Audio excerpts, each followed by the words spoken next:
Welcome back to the Grand Slam debacle in Brisbane, Australia. Tony Khan and AEW have taken note and have decided to move Double or Nothing away from Las Vegas for the very first time, apart from the COVID era, since the original inception back in 2019. They cannot do a show in Vegas, so now they will be doing a show in Atlantic City, Glendale, Arizona, the very famous and beautiful Glendale, Arizona, at the Desert Diamond Arena. Wait.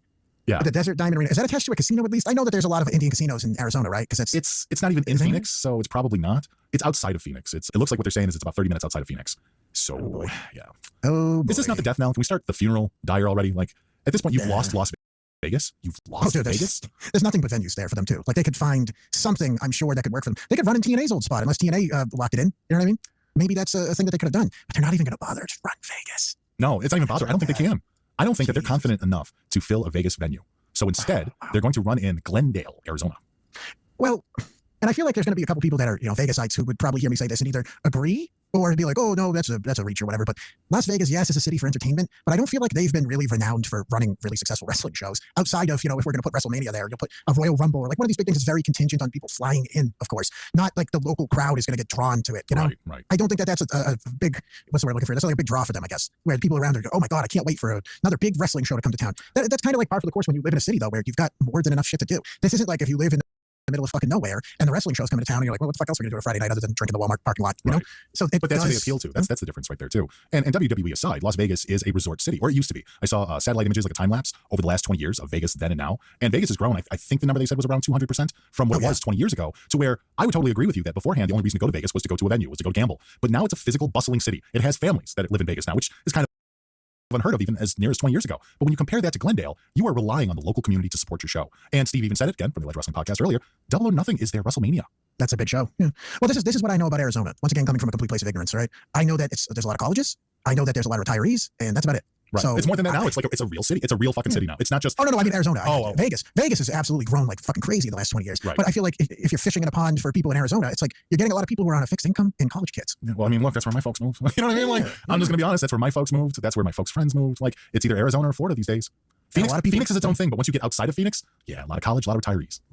Which, by the way, I don't know if that's the optimal base for Kenny Omega versus Okada. It's like we keep picking up poor Okada. How about Takeshita? Doesn't Takeshita deserve a little rib to the stomach or something? Well, he's bad. He's at this point, I'd rather watch him. I just feel bad for Takeshita. I feel bad for him. He'll get out. He'll get free eventually. He'll go with Thunder Rosa arm in arm to WWE one day. It'll be like that scene on The Wizard of Oz where Dorothy and the Tin Man are just like skipping up the damn steps or whatever. Yeah, something like that. By the way, I don't think you understand how much I would have loved if you guys tried to do that to someone like Takeshita, because I get the feeling from him that he would have just beat the shit out of him. Oh, yeah. He would have just beat the shit. He would have just dropped the chair and just started kicking the fuck out of him. Oh, yeah. Any dude that was trained in Japan legitimately as like a wrestler, for the most part, I'm sure there's some guys that are softer, but not really. If someone was like, yeah, we're going to fucking embarrass him, he would have just beat the shit out of him. Yeah, it's so fucking quick. But no, like, I don't know. I don't see that being a big drawing city for them, Phoenix, Arizona. But yes, Vegas at this point, if you can't find a place to run your show, I don't know what to tell you, man. I don't know what to fucking tell you. And if you can't expect 1,000, because that's it. Like, I'm sure they could find a place that they could put 1,000 people or try to draw 1,000 people. If you're not confident of that, that's real fucking bad. That is really, really bad. Well, here's another really, really bad thing. And this is probably the final bit of news for tonight until we get to tomorrow. AEW president Tony Khan has boasted about Grand Slam Australia doing one of the biggest AEW collision ratings ever on TNT, end quote. But the quarter-hour numbers paint a whole different picture. The show had the benefit of a big lead-in the form of the NBA All-Star Weekend programming on TNT. In the first quarter hour of Grand Slam with Omega and Ospreay versus Takeshita and Fletcher drew 1,003,000 viewers. But that's where it ended. The second quarter, which had the continuation of the opening match, dropped to 669,000 viewers. Yeah, people changed the channel. That was it. Right. That was all it was. Yeah. They dropped 334,000 people in 15 minutes. And it got even worse because the next quarter hour went to 567, 525, 453, 421, 400, 401,000, and then ultimately 351,000 viewers in the final quarter hour of the show. Oh my God. Yeah, because they main evented with two blonde girls. Yeah, Ryan May and Tony Storm. Yeah, they lost 709,000 viewers in under 2 hours. Oh my good God almighty. Good God. And that's it. It goes back to going, oh my God, they had 1.3 million people. You know what that means? That means that there were a bunch of people who were probably talking shit in a bar or hanging around a house, fucking drinking, and, oh yeah, we're going to watch the dunk competition, blah, blah, blah, blah, blah. And then as they lost track of time or weren't paying attention to TV, they looked over, saw what was going on and go, what the fuck is this stupid shit on for? And they either changed it or turned it off or did something else. That's what that was. That's not, oh my God, everybody tuned in to see the opening of the show. It's like, no, dude, no, they did not. No. That is not what happened at all. But man, what do you expect? I don't know what you do from that. And the fact that he was boasting about it, that's the part that bothers me, right? Like losing that is indicative of you guys have problems. And it would be one thing if Tony Khan just didn't say anything about it at all, because then it could be one of those self-revelations where it's like, oh, well, we started off hot and we lost more than 500,000 people by the second hour. What do we do to fix this, right? Like that's what you would hope a boss sees when he sees that fucking pit happening to his show. But instead, he turns around and he publicly boasts about how well the show did. It's like you're lying to yourself. It's not difficult for people like WrestleNomics and Brandon Thurston and other people to come forward with actual facts that debunks this fairy tale world you're living in, or that you want your fan base to live in. And you can just look, you can just look at it for 10 seconds. Well, this is the same exact thing that happens every year with like the Super Bowl, right? Where ABC, NBC, which I always forget which channel Super Bowl is, but whatever. Netflix. It'll be on Netflix. It'll be on Netflix. That's right. No, but I think it's CBS or whatever it is. They always try to run some new dumb family sitcom right after the Super Bowl, where it's just like immediately following Super Bowl coverage. It's Psychic Dog. You're like, what the fuck? I don't want to watch Psychic Dog. Right. And then they're like, look, we got a lot of eyes on the premiere of Psychic Dog. And Right. like, well, that's Let's go ahead and greenlight 1,000 episodes. right. Like, I could read your mind. Like they think that that's a smashing success. Except I think that whatever, man. It's just so obvious for anybody that's looking at it not as a complete rube. So it is. Just don't be a complete fucking rube. Oh, Lightning says, Mish, Tony Khan has tuna melter, Sean Ross Sapp, Fightful Satin, and the rest of the wrestling media to cover his ass. Of course he's lying. It doesn't matter. Those people are being completely ripped apart lately too. Sean Ross Sapp and fucking Tuna Melter have been taking lumps left and fucking right. Their most diehard supporters are now abandoning ship. And it's not because they don't want the heat. It's because they don't believe in defending AEW anymore. AEW isn't worth the time. It has become a complete parody project of a wrestling promotion. And there is something too. You become somebody that people can't take seriously when you do that. You know what I mean? Like, it's not even like someone just going, hey, listen, I like it. Like, I just think it's a good show. And by the way, I'm sure you could go back and listen to the audio from around when this thing started and people were flying to all the pay-per-views and I will never miss a show when they're spending thousands of dollars to go to these shows. I was probably saying at that point, and I feel pretty confident in this, man, this is not sustainable. This can't be a thing. You can't run shows and people go like, I'm going to take a month off from work and follow your wrestling company around like the Grateful Dead. This is not going to continue to be a thing. And I'm sure for that I was called every name in the book as well as you were, and which is also largely in part why when people will say, "Oh, you guys are just talking, you're beating us to death," or "You're saying that," I'm like, "Well, fuck you. How about that? How about fuck you?" Because when this was all going down initially, and we were fucking Hitler-style and monster shit people for daring to say it was bad, I will never give you guys a nickel ever again. In fact, even though we've listened to you for a decade, we fucking hate you because you have the audacity to say that this thing is not sustainable. Well, guess what? What happened? Right. It wasn't sustainable. The thing fucking is disintegrating. And someone can say, oh, well, come on, I mean, you can always take a guess. No, it's just being honest with your audience at the time, and people didn't like it. So now if people like that we're saying this type of shit and talking the way that we always have, and they're hearing it and going, wow, this is some newfangled thing. No, they're saying fucking years. No, they're saying that we're biting off of Jim Cornette. We're biting off of Eric Bischoff. We can never have our own thoughts. No. We can never have our own opinions of a thing. Everything that we do is either you're just being haters or you're just stealing your ideas from someone else. I wish I could steal ideas from people and get really rich. Right. I wish I could do that. Unfortunately, going back to 5 or 6 years ago, do you know how easily me and you could have just opened up that fucking AEW butthole and just put they wanted to. Hey, they wanted us to. They wanted us to go to the all out and represent. And they wanted us to go there on an AP badge. They wanted us to have our table. Dude, there was even the point. I know we go back to it every once in a while, but I remember the way everything went down with Conrad and them. Oh, no, you guys wouldn't have to pay for a table. You guys wouldn't have to do that. I was still like, no, go fuck yourself. And hilariously enough, it was framed as jealousy because we didn't want to play with them. Of course. Oh, you guys are jealous. We don't want to play with them. We don't want to do this shit. We think it's nonsense and we think it's a lie. Oh, that must be because you secretly want to do it. What are you talking about? We're saying we don't want to do it. We don't want to be involved with these people. Right. We don't trust them. We don't trust what they're doing. And lo and behold, fucking ta-da. What happened? 200 podcasts went to that thing. Did anybody make $1 or did they just make Conrad's podcast fatter along with his fatter fatness? We saw those empty tables. Julian Cannon reported on these poor empty podcasters just sitting there with their stack of merchandise and they're twiddling their thumbs.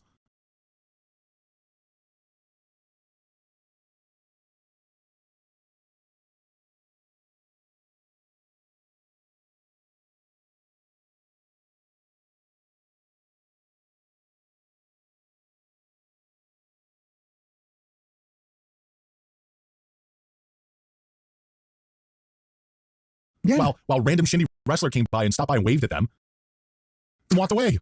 And you paid what, $1,200 for that? Oh, what fun. Wow, boy, we sure missed out. That would have been a really That's right. time. Dan did make that. Wrestling Soup was right. Yes. And it goes back to their entire business model was going right from the start, which was a place where we can all feel special. We can all feel important. No. I mean, for whatever it's worth, however, once again, anybody would like to paint anything that we say, how we talk about any of the shit. I realize that in the grand scheme of anything, what we do is for some people and it's fun and we try to put on a good show for you, but this doesn't fucking mean anything, man. This is not a big, we're not some fucking giant, that's what they believe. Look at the way some of our diehard naysayers treat us and the things that they say when we don't even bring them up. Look at the aura that we have. Oh, you're one of those wrestling soup people. Like that's an insult that has been used for somebody that listens to the show. Like you're part of this just outlier nation. You're fucking Cuba if you listen to our show. Welcome back to Papa John's. I'm hand stuffing this mozzarella to make our epic stuffed crust pizza. Epic. Hey, we're making you an epic stuffed crust pizza for $13.99. Better ingredients, better. Just outlier nation. You're fucking Cuba if you listen to our show. And that's it. It's like I said, it's not that important. Like I don't know if people realize that. Like we don't have some sort of big, huge, giant reach. Like I made a joke about it, and I know it pissed the people off that you can't make any reference to anybody's, Boy King Bum Bums, whatever. Where I was like, oh, we get fucking people talk to us like, where's your journalistic integrity? We're not journalists. Yeah, dude, I'm the closest one to being one, and I'm not a fucking journalist. I went to all the stupid classes in broadcasting. I went to all that shit. I got my badge. I've never used it for the show. Wait, no, I take it. I think I used it one time for the show, and that was with the whole Stitcher shit. That was it. I'm going to use a bad word to some of these people. I'm not a journalist. I'm an entertainer. Right. Is that a nice way to say it? And even I that kind of makes just- me a little cringed out. But like that's Not really. You're different though, because once again, you're a part of the business. You have been a part of the. I'll tell you entire this, but not business. anymore. I don't even want to be. Yeah, well, now and But then. I know, it's yeah, different. I just want to make that clear to people. I have Right. no fucking interest in. I mean, if anything, my badge would be critic. You know, that's where I would stand if I was to look at myself objectively. That's what I am as a critic. And by the way, I can already imagine the guy with the selfie with the fucking Boomhauer fucking haircut. It's like, well, you're not entertaining to me. Oh well, Sorry. enjoy your life, I guess. I don't. Well, that's another weird thing too. Is that there's this weird tribalism when it comes to not just the wrestling promotions, but the fucking podcasts too. Like, Oh, yeah, if you listen to one podcast, like, what are you doing listening to that other podcast? It's like, why not? Do you think there's like secret wrestling soup police that go around and check you're not listening to other shows? Like, I never understood that. Do other shows do that? Because I've listened to tons of podcasts outside of our wheelhouse, outside of the wrestling soup comfort zone. And is that what they do? Is that what these other podcasts do? Is that they have a jealousy that you need to listen to us? Because I've seen that in comedy podcasts where it's like, you have to listen to us and we've taken your listeners away from you.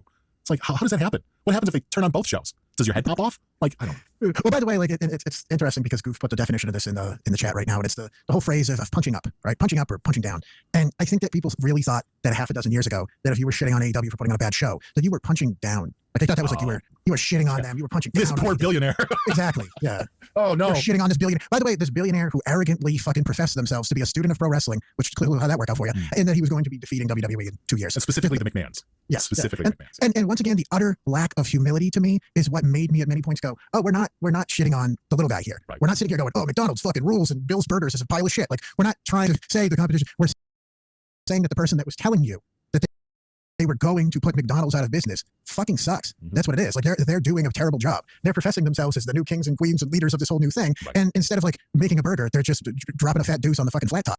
Like they don't know what they're doing. They don't know what they're doing. Right. And that was considered a terrible, horrible thing to do. When you're punching down at them, you're punching down at them. Yeah. You should only be insulting WWE, which even though you did that for 10 years, it's time to just ignore that and Yeah. go strictly with Ignore it. your roots, Joe. That's a very common phrase these days. It's just ignore Right. where you came from. Yeah. Just forget the fact that you've been making fun of WWE for 10 years and we loved it. We loved it when you did that. Don't do that. Just you gotta go in this direction and blah, blah, blah, blah. And that's why also the other day I got so fucking pissed. Yeah. Oh, I don't want to hear you. I'll tell you what to talk about. This was like, fuck you. Get the fuck out. Right.